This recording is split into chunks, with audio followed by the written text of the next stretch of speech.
Hello guys, isang tip lang po, no. Kung ayaw po natin sa courier,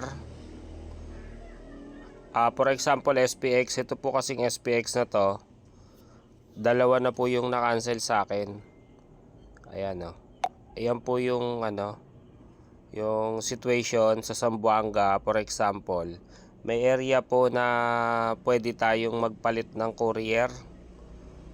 Ang tip sa akin ni Shopee, kasi itong isa na to, nagreklamo 2 times nang binalik ang item sa akin. Yan. Si Japang, gustong gusto niya pa naman yung item natin, no.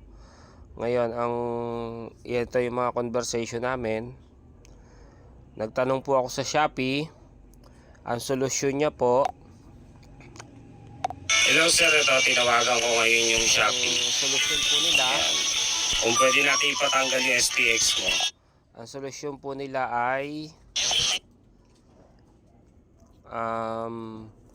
pagka place order daw po natin, pag halimbawa napili natin yung SPX, kasi automatic na si SPX si Shopee ang nag-a-arrange.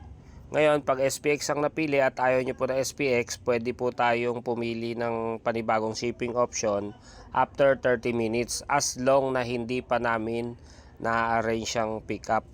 Okay? So, yun lang po, tip lang po ito para sa mga gustong magpalit ng courier. Okay, maraming salamat po.